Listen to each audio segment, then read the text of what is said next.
Thank you very much. It's great to be back here, and it's really kind of interesting. There's a lot of parallels in what I do, I think, in the rotavirus world with influenza and some of the complexities that we have to think about in terms of how we ensure these vaccines will really have the maximum benefit. And I think Dr. Dormitzer, how do you say your name? Dormitzer, yeah, sorry.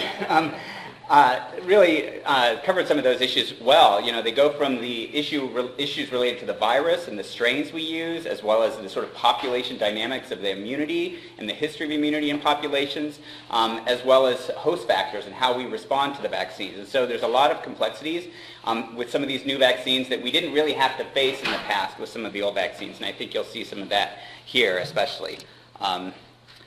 So I'm just going to talk a bit about where we've come from with rotavirus vaccines, where we are now, and a little bit more about what we're trying to do to improve the vaccines to get them to work better, both currently the ones we have as well as future potential vaccines.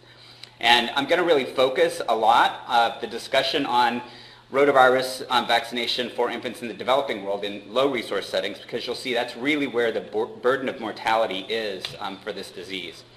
So rotavirus, it's funny, I had a colleague when I was a master's student here who talked about rotavirus all the time. I was like, what is that? And had no idea what rotavirus was when I came here. And it's sort of funny because you still encounter that in a lot of developing countries, especially less now, but even a few years ago, you talk to ministers of health and they said, well, we don't have a rotavirus problem, we have a diarrhea problem.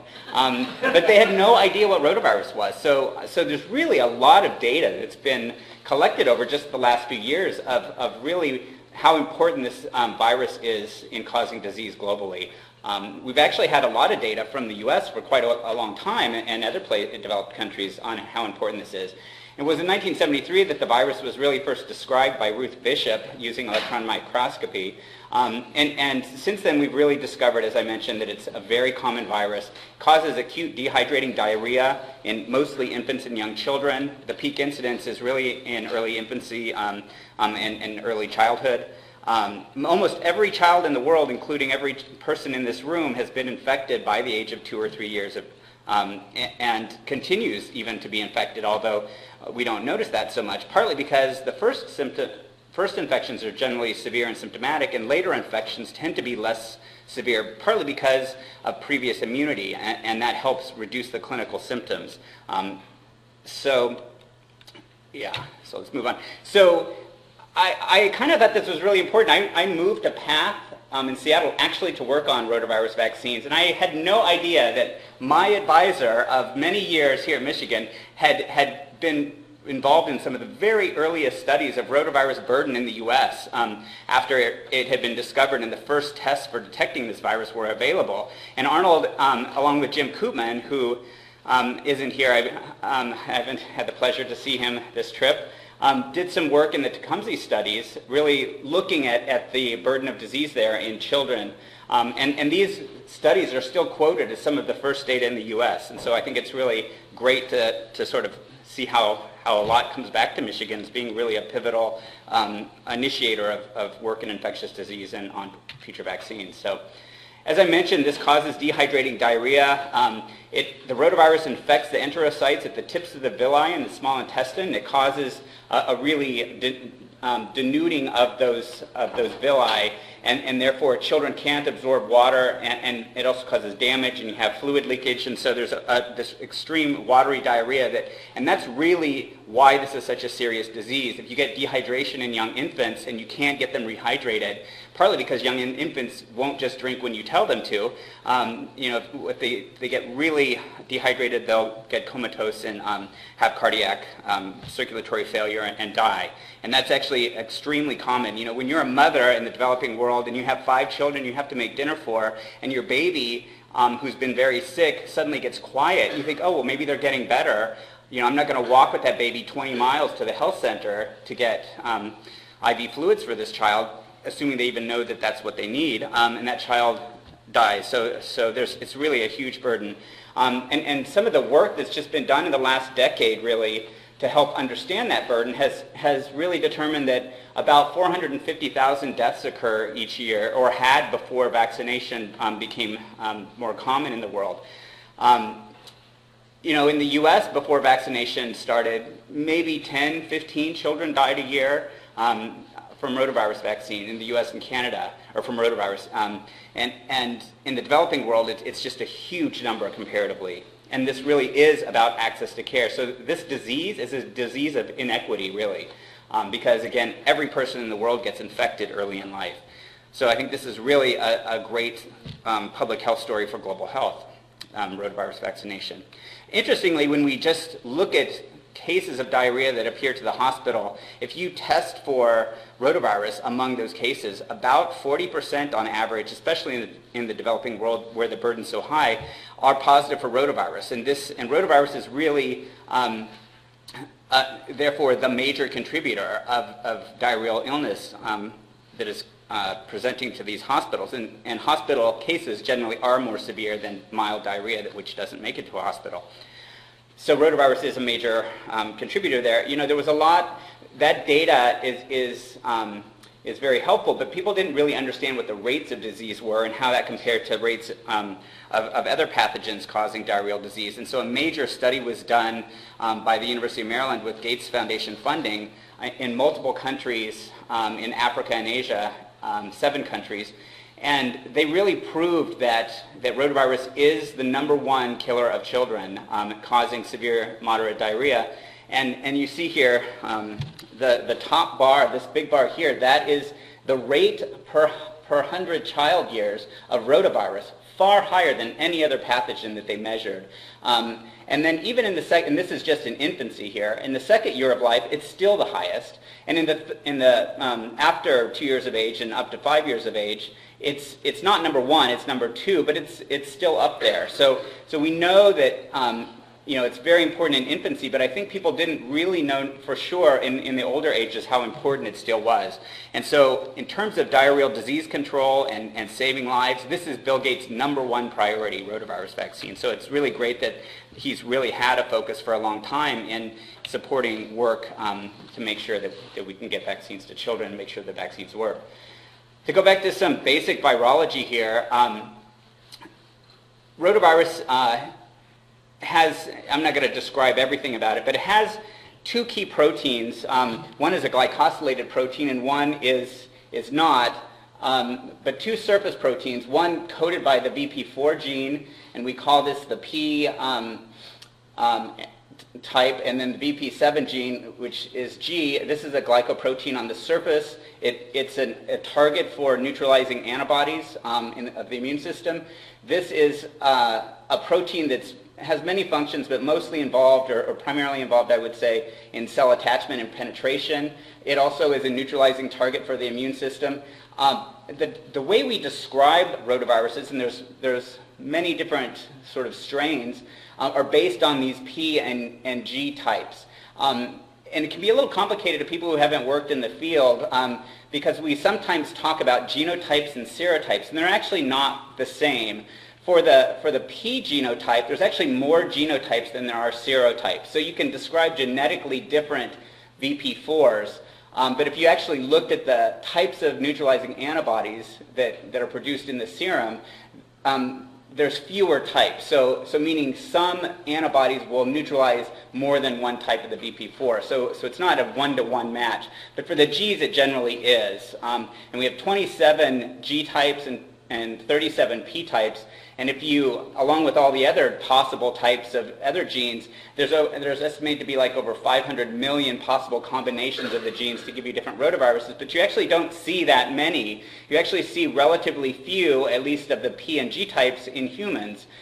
You see mostly P4 and P8s, and for the G types you see G1, 2, 3, 4, 9, and 12 generally. We do see other odd G types appearing, but these cause most, I think, over 90% of the disease that's generally seen.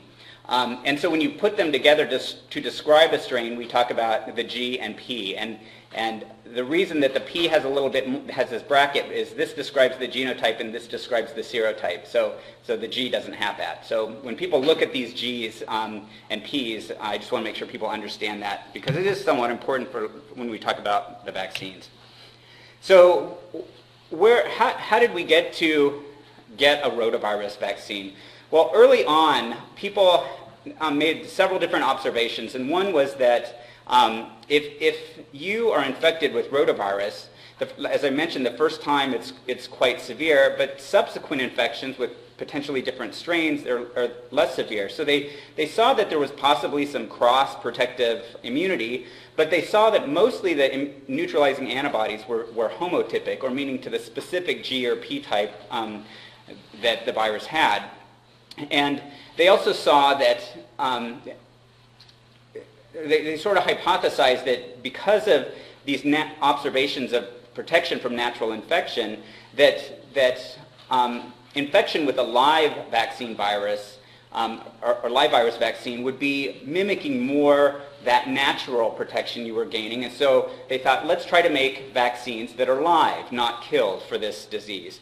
And so some of the early vaccine attempts were actually using rotaviruses from different animals, from different species, non-human rotaviruses that were sort of naturally attenuated because they didn't grow as well in humans. So they would grow, induce immunity, but not cause clinical disease in any significant way. But those were really some of the first trials, and one of the first trials was done in Finland by Timo Vesakari, a very famous scientist.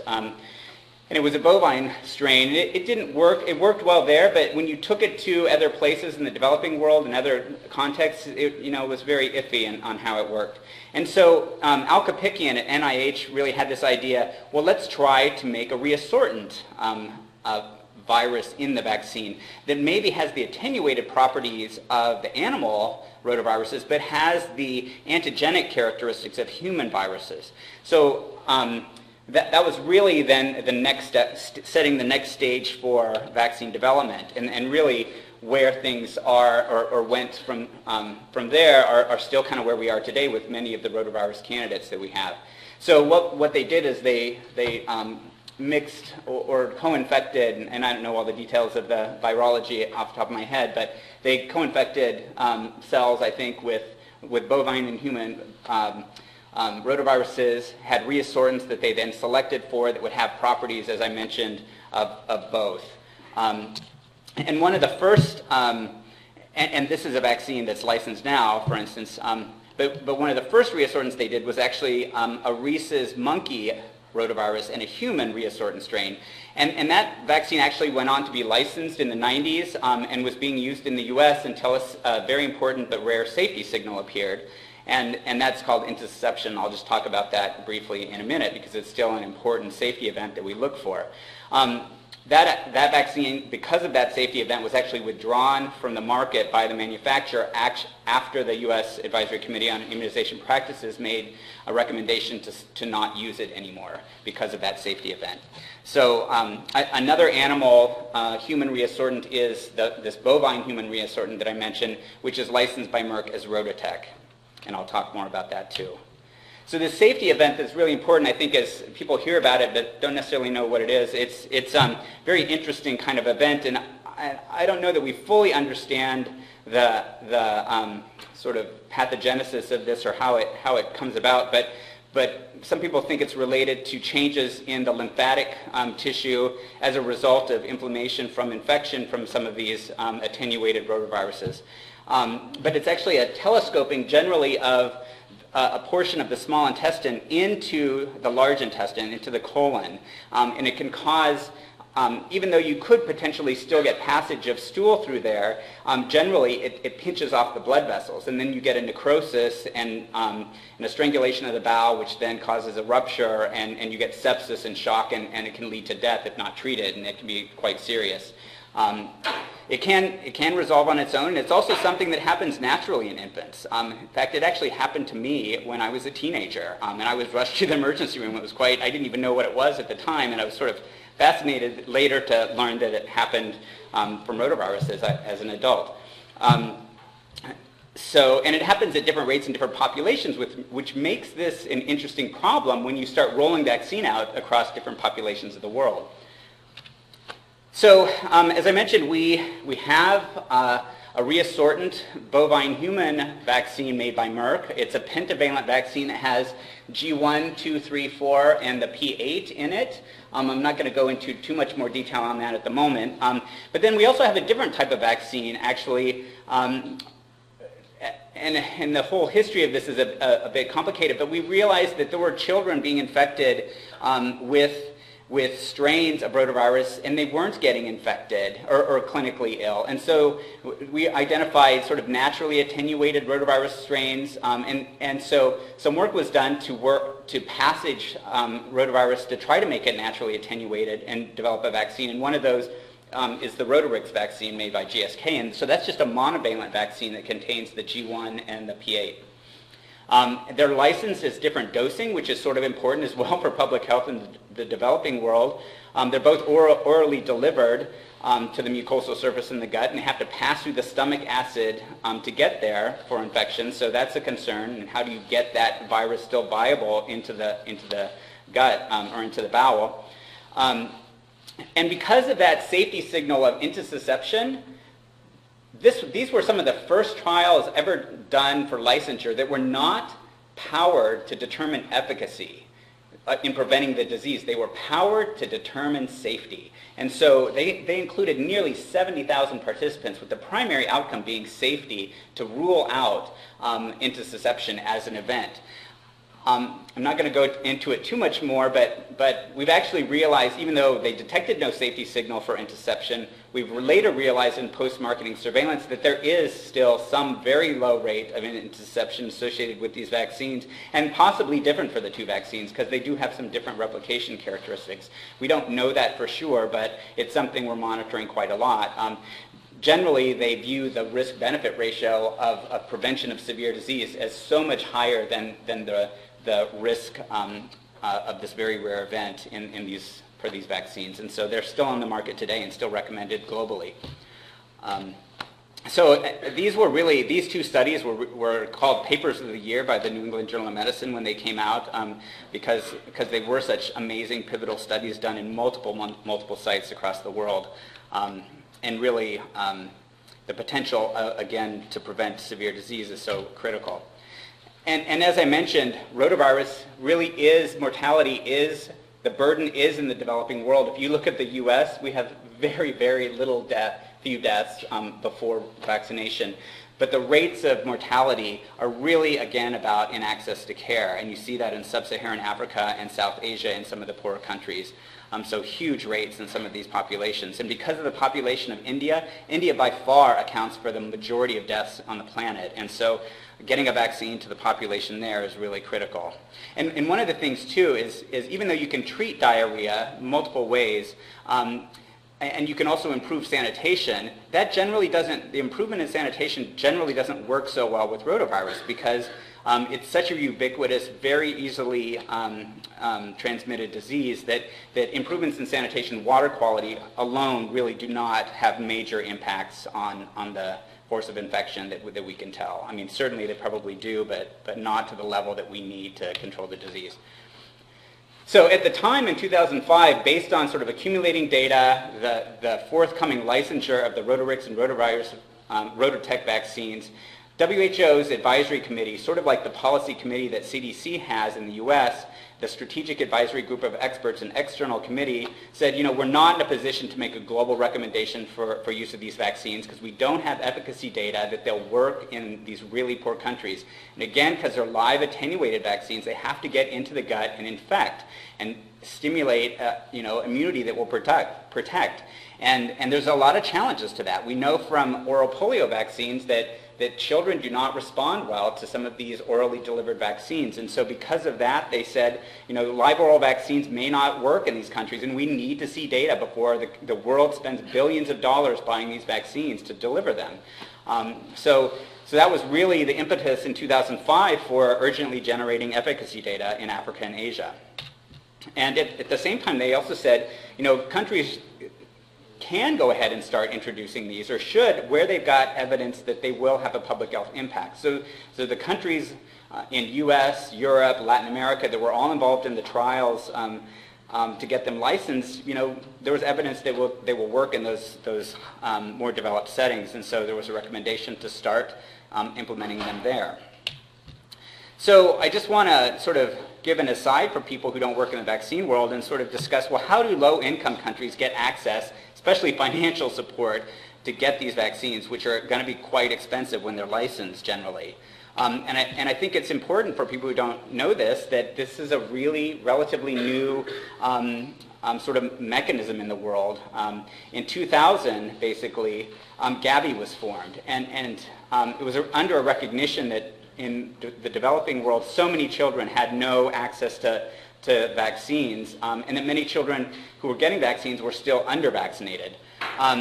And so through many people's efforts, including Bill Gates' huge donation of $750 million to get this started, Gavi was formed. And it's a public-private partnership, and it has representatives from ministries of health and many different organizations. It's quite a complex political organization in many ways, but it's actually doing a lot of good as well. And what's sort of interesting is when I showed up at PATH, there was still a big marker board on one wall that had all the original sort of planning and sketching from the meeting that officials had, including a bunch of people from PATH, and how do we design this organization. I thought that was really kind of cool. No one had touched that marker board in 6 or 7 years, and it's gone now, unfortunately, but it was pretty cool. So, and today Gavi actually supports costs of vaccines for 11 different areas, including injection safety support, and one of them is now rotavirus vaccine. And I'll sort of tell the story of how we got here and how that got on that list. So countries don't get the vaccines for free. They have to pay a copay, but they do have a relatively small copay compared to the price of the vaccines. The vaccines are cheaper now than they were a few years ago. Rotarix is $250 a dose for Gavi to buy, and Rotatech is $350 a dose. And for the lowest income countries, there's no increase in that price, so they have some trust that when they introduce, they can sustain that program. But the more developing countries among the list actually have to start paying larger prices or larger portions of that cost over time. And that's, again, that there's some investment, that this is some ownership for them when they make these decisions to take these vaccines on in their programs. So to try to go back to the story of, well, how did Gavi make the decision to include rotavirus vaccine? That's sort of where I and many other people, of course, come into the picture. I joined PATH in 2006 to work for the rotavirus vaccine program with Kathy Newsel, who came from the influenza world. And she had never worked on rotavirus vaccines herself until she joined in September of 2005. But we had done clinical research a lot, and so we were brought on as sort of experts in designing clinical trials and doing them in the developing world. And PATH's rotavirus vaccine program really grew. It wasn't started by PATH. It grew out of this partnership by many other people, including WHO, USAID, NIH, and others, including that children's vaccine program that was one of the original donations of Bill Gates for global health work. It started with a $56 million grant, which I think, just boggles the mind when you think about that pool of money, of what you can do with that, and a lot of it was very unrestricted in how we could use it. And we did work closely with WHO on the clinical trial work, and then CDC a lot in establishing burden of disease around the world. So, this is sort of a graphic that I kind of think shows how complex some of the work is. One of the things, as I mentioned, that CDC was spending a lot of time doing is working with countries to build good surveillance systems, to establish disease burden. Again, to tell the ministers of health, yeah, you have diarrhea, but you have rotavirus burden as well. And of course, the companies were working very diligently to develop and license new vaccines, but then we were brought on really to show these vaccines work in the developing world because the trials weren't done there, as I mentioned. But then there's all these other pieces that have to be put in place to ensure demand and supply are sustainable so that you can get the programs, vaccines delivered and actually have lives saved. And there's many, many things, parts of public health here that I think come into play besides just sort of the science. And I think that's really something for all of us to remember who are in public health, how we intersect with so many different areas, economics and advocacy, policy work. It's really quite fun and fascinating, even though I don't work on all these pieces, to think how they fit together. And one of the first things I actually did working with the team when I joined was to write an original investment case to Gavi that argued why they should invest hundreds of millions of dollars into buying rotavirus vaccines. And again, part of it was based on 2005, SAGE said, in these countries where we have data, they should start introducing. And then we also argued that, as soon as we get data in the developing world, that would be answering that question that SAGE put out, is do these vaccines work there, and can we introduce there? So we proposed sort of a two-stage introduction in that.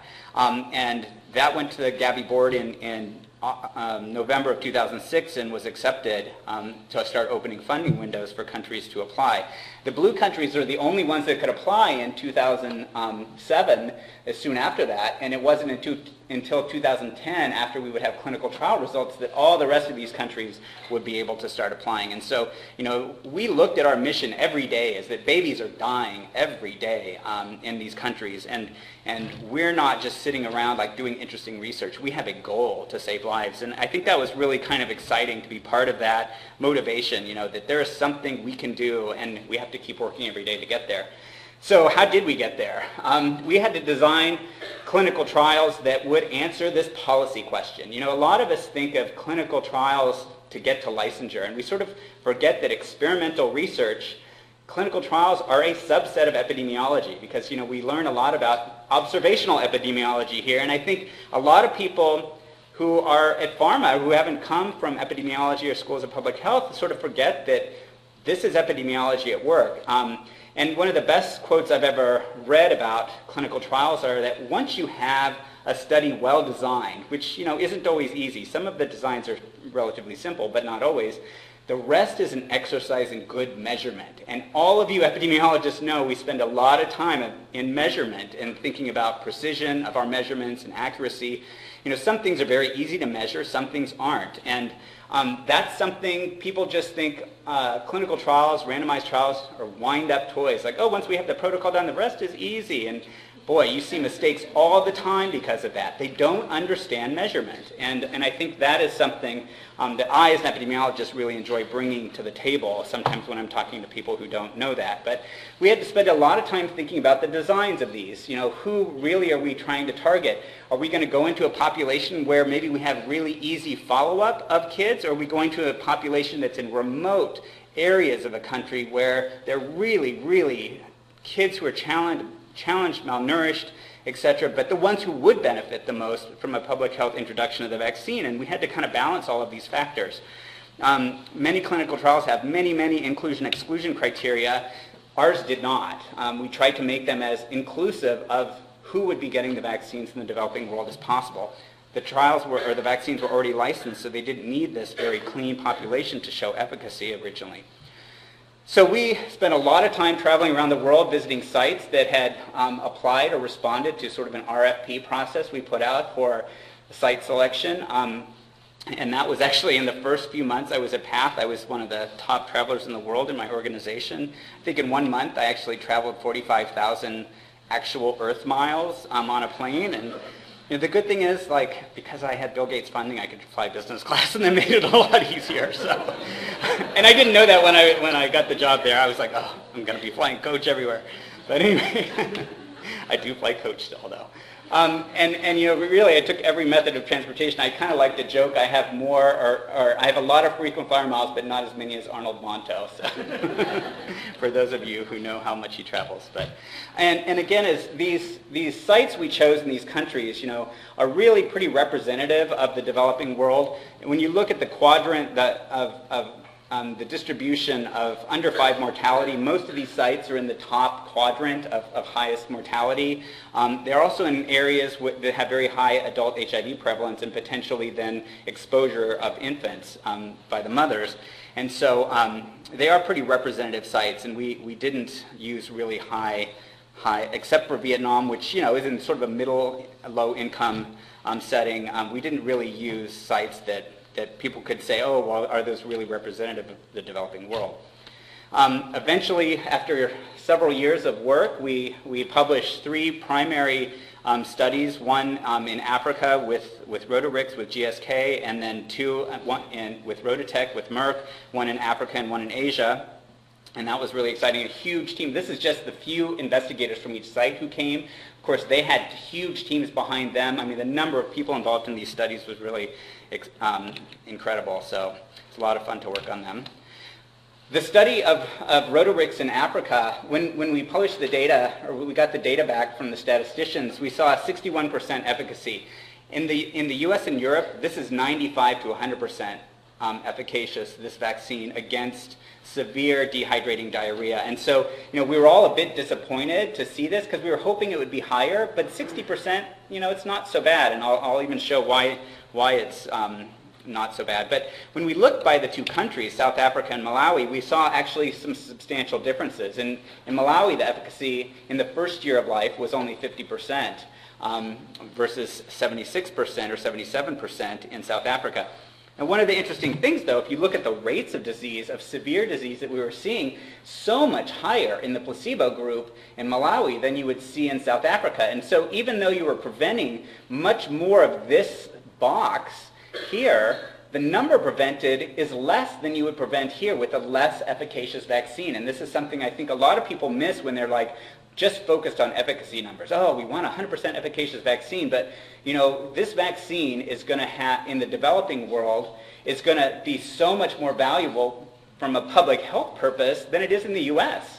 It's going to prevent hospitalizations and mothers having to take days off to go to the hospital or whatever, but it's not going to, save hardly any lives in the US in terms of total numbers, whereas here it's going to save thousands of lives. And I think that's something that, we can't miss when we're sort of poo-pooing these vaccines. I've heard people at the Gates Foundation say to Bill Gates, these vaccines don't work, we should go back to the drawing board. And I think that's a mistake, as we were talking about earlier with flu vaccines as well. So when you look at the efficacy of Rototec in Asia, we also saw similarities or similar trends in the less developed population, Bangladesh, lower efficacy, higher efficacy in Vietnam. But the number of severe cases prevented, the rate reduction was a lot higher in Bangladesh because, again, the burden of disease was so much higher there, and multiple reasons for that. And that's sort of what I've been talking about that, but you can sort of see it here, 100% efficacious vaccine where you have an incidence of 1, prevents 1 case, but even though you may have a 40% efficacious vaccine, if your incidence is so much higher, you're preventing 3 severe cases. And so, again, real value in these vaccines for these populations. So overall, when you look at the efficacy numbers across the different trials we did, and the one from the Rotarix one in Bangladesh, we're still working through some data issues to publish that, and that was not done with GSK, the company. A little bit lower efficacy there, but it's hard to compare across some of these studies too, because they're slightly different designs. And that study I just mentioned of Rotarix in Bangladesh, even though we saw only a 30% reduction in or efficacy there, that's on top of 80% ORS use. And ORS is hugely successful in preventing children from progressing to more severe disease because you're preventing that dehydration and also death. And this study site we work in, they've worked with the community so much that all the mothers keep ORS packets at home. They don't have to go to a clinic or hospital. They know how to use it. Most people are giving their children ORS very, very early in the illness.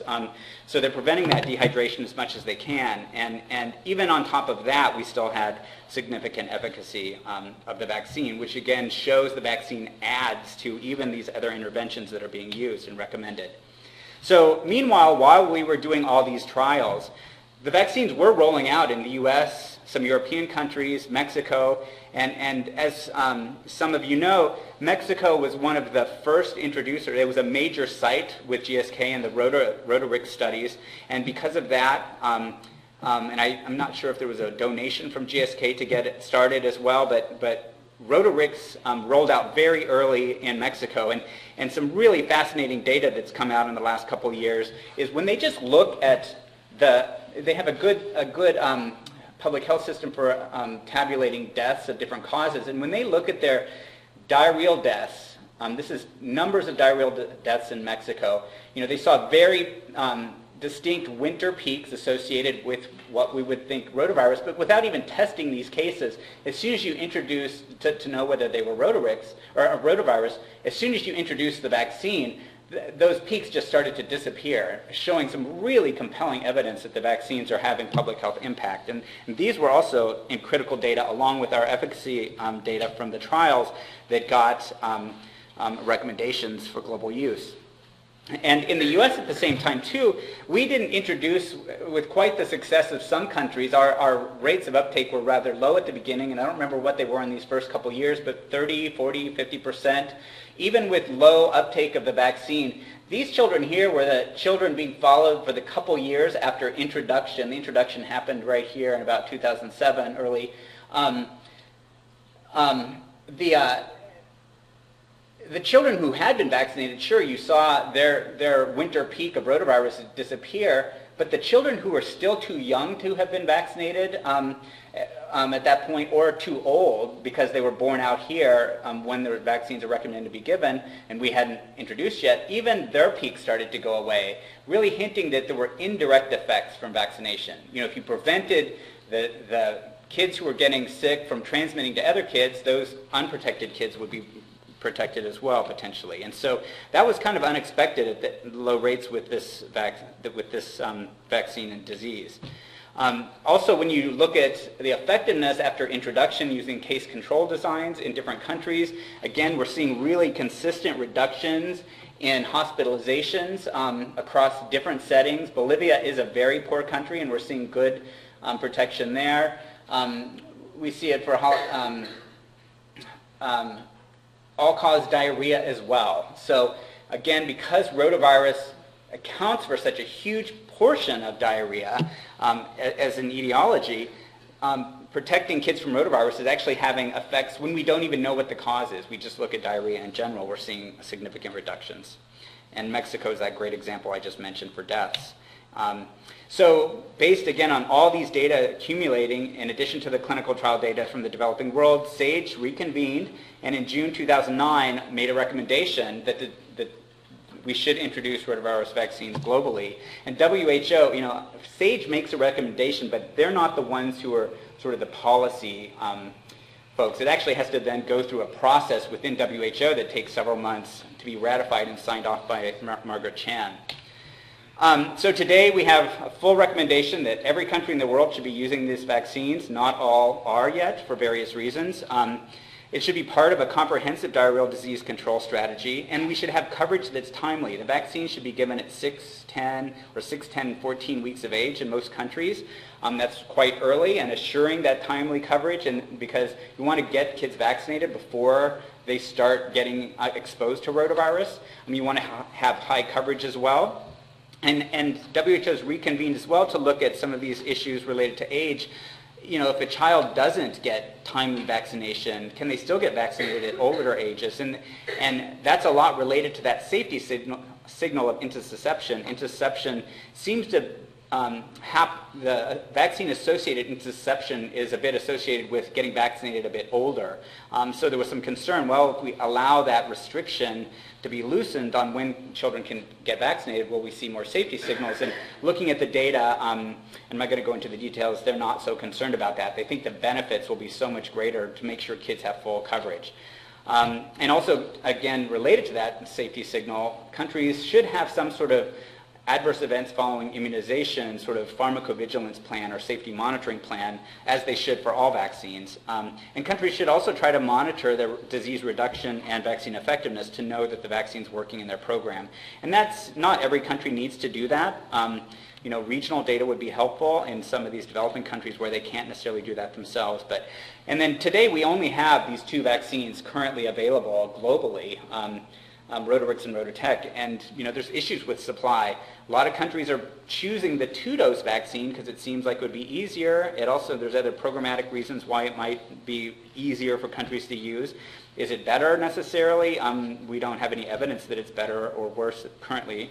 But that means Rotarix is now in short supply because there's such huge demand for it.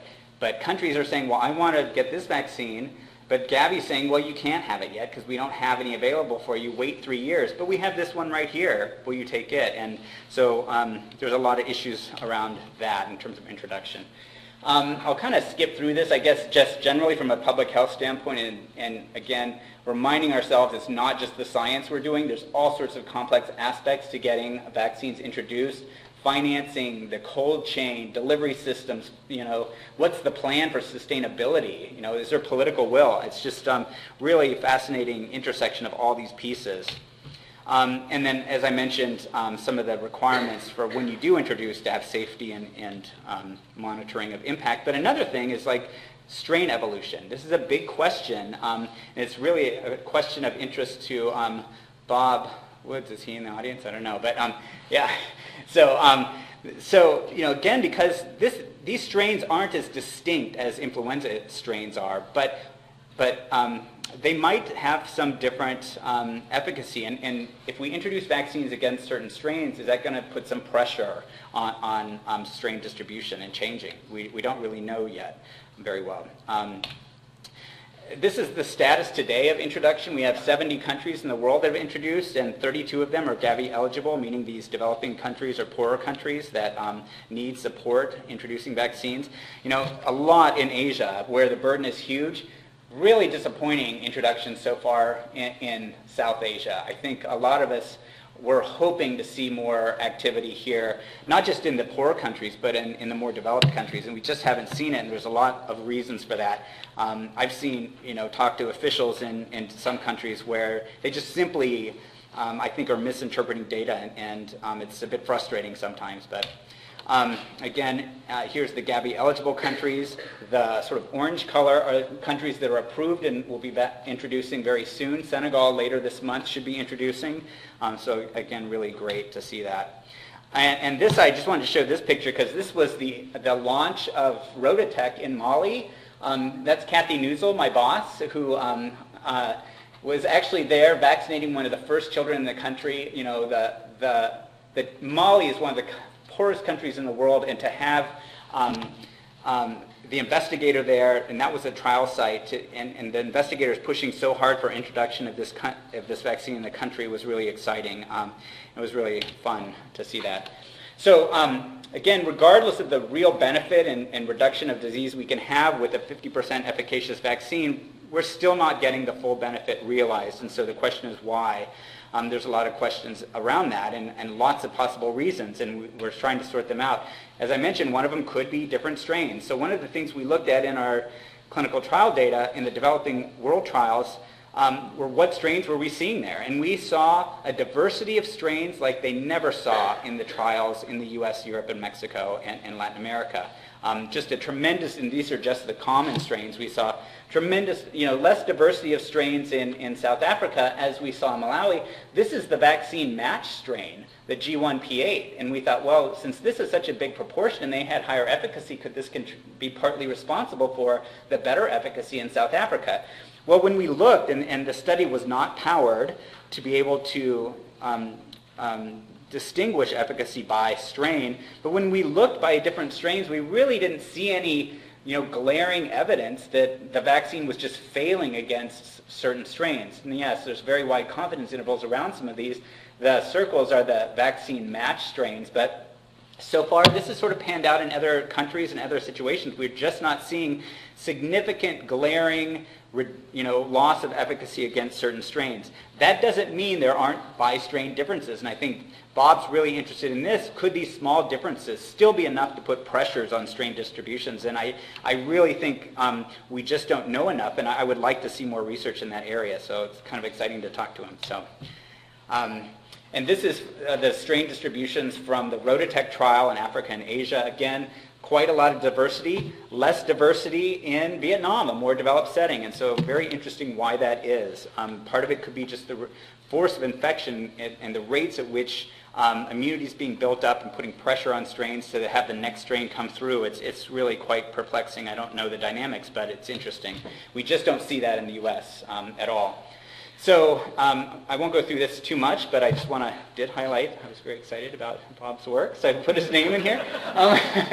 Molecular studies just aren't finding by-strain differences in efficacy. And also, when we look at the viruses we're isolating from failures of vaccine in kids who get diarrhea versus the placebo kids who didn't get vaccinated, we're not seeing any differences in those viruses that would indicate there's something different about those viruses that allows them to be vaccine failures. So there's no indication so far that that's really, that there's a virologic cause there. But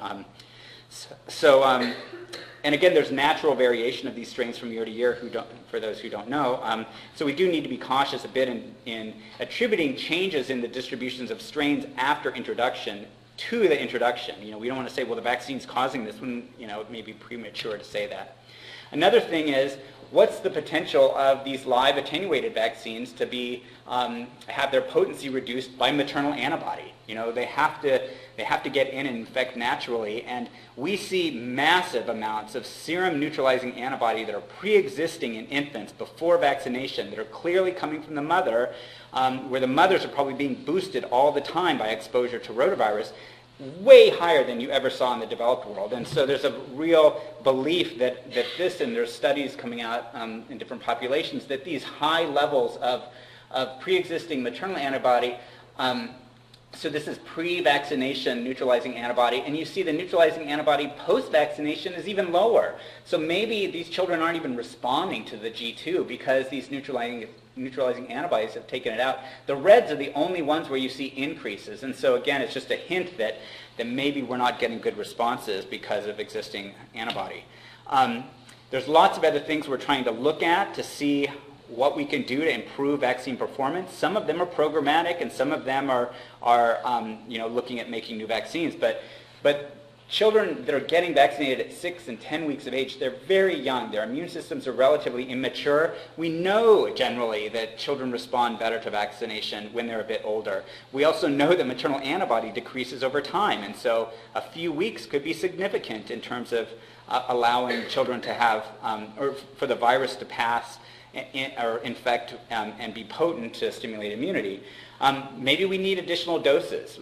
There's a belief that the additional doses of vaccine aren't really boosting. They're actually just more opportunities for in these countries for the vaccine virus to infect and induce immunity. So maybe these more chances are what we need, not just in the primary series, but maybe sort of a supplemental dose or a booster dose later in life or a little bit later in infancy. That's something I'm going to show just some brief data on. There's also other issues, breastfeeding. We know breast milk has neutralizing antibodies to rotavirus. We see that in vitro studies. And so if you have a child who's breastfeeding in the clinic and then gets an oral vaccine, are those antibodies immediately neutralizing that virus?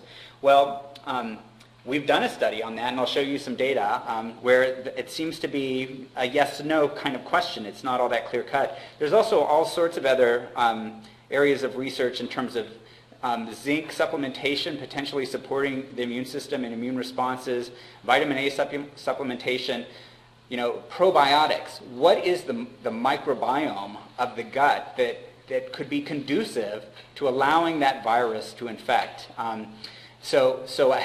We've actually shown in some animal studies that lactic acid bacteria actually can help the mouse gut accept rotavirus infection. So what are the implications for a more healthy microbiome in the gut? We know in the developing world, the microbiomes there are very different than they are in infants in wealthy Tokyo or somewhere. So one of the problems too with rotavirus is we don't really have an easy way to measure immunity that correlates with protection. And then another issue that I'm really interested in, and lots of people are, is what, even though we have, so back in that slide where you saw data from the US, we introduced relatively low coverage, but we already were seeing hints of indirect protection in unvaccinated children. Well, what if we have really high coverage but a low efficacy vaccine? That's sort of the same aspect. Could we get indirect benefits happening in the developing world for the kids who may be vaccinated but didn't get a take of the vaccine, so they're essentially unvaccinated? Will we see indirect benefits? I don't think we really know, because the force of infection is probably very different in these populations, and it's just not well understood yet. So there are a lot of questions there, and the data are just starting to come out that might allow us to look at these things from a population transmission point of view. It'll be very interesting. So here's a study in Pakistan we did looking at what if we withhold breastfeeding for an hour and a half or so before vaccination and after vaccination, and then actually make the mother basically breastfeed. We actually see that if they did breastfeed, they had a better response, an IgA response to rotavirus vaccines than if they didn't. And we thought, wow, that's totally what we wouldn't have thought. It was significantly better. One reason it might be is that the breast milk is having a buffering effect against stomach acid. Even though these vaccines come with a buffer, maybe there's such difficulty of getting infectivity of the vaccine virus in the gut of the children in the developing world that you need every bit of help you can, and maybe that little bit of buffer in the vaccine isn't enough, and the breast milk really adds a lot.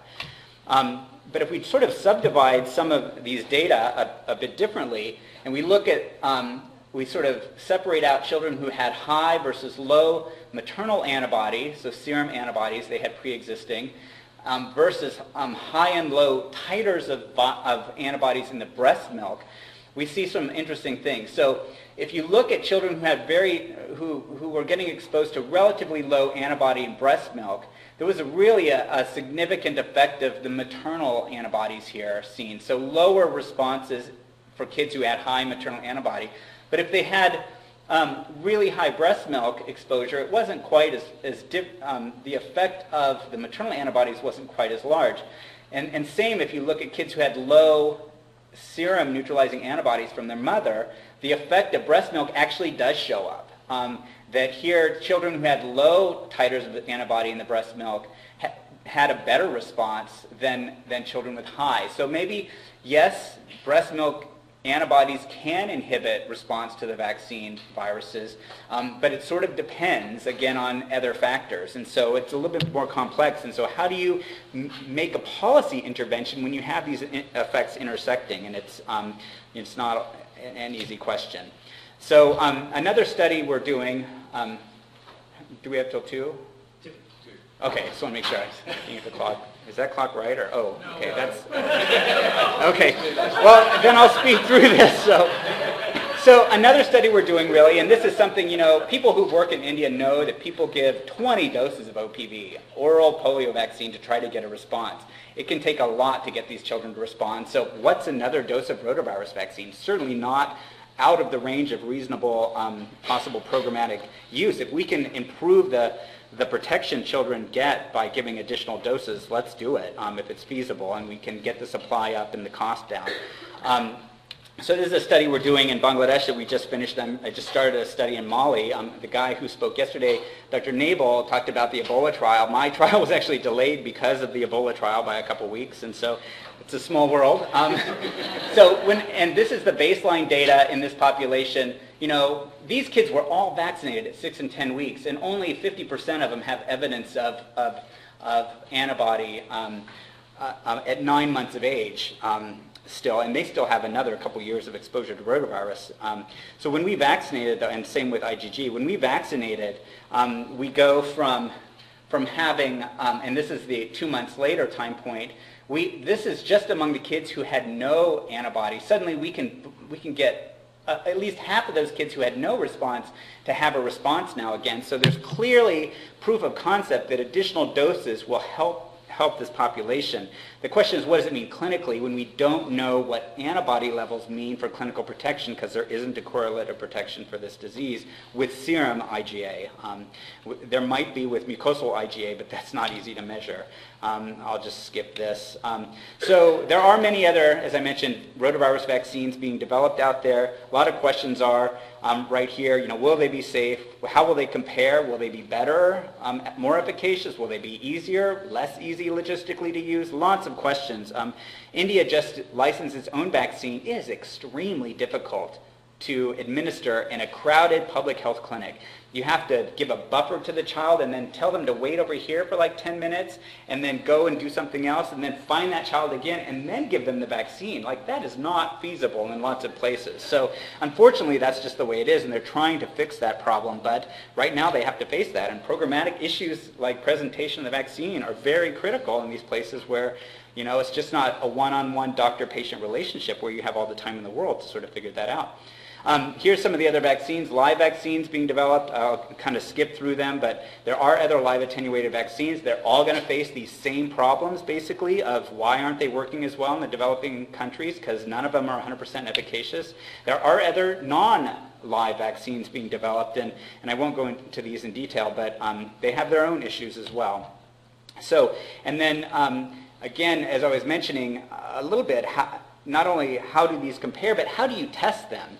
You know, do you do head-to-head trials? What are the ethics of doing a placebo-controlled trial in India of a new vaccine when they just licensed a vaccine there? Even if it's not in the public health sector yet, you know, should you be using the already existing vaccine? I mean, these are not easy questions because the government of India says it's okay to do a placebo-controlled trial, but boy, the rest of the world has a lot of problems with that potentially, as well as WHO. And so there's also potential, you know, could you use immunogenicity data, even if it's not a correlate of protection, as a proof that, you know, to get the vaccine licensed, but then have the efficacy or effectiveness data come from post-marketing case control studies and all the problems that come with those observational studies? You know, lots of questions. What are the regulatory pathways for these new vaccines? So that's basically all I want to say. You know, rotavirus, one of the most important causes of diarrhea in the world, really exciting to work on. You know, lower efficacy vaccines are still having huge public health impact, and we'll continue and we'll really start seeing these data, and it's so exciting to see all these countries in Africa rolling the vaccine out. Again, additional research is going into understanding why these aren't working as well and how we can improve them as well as make new vaccines. So, thank you.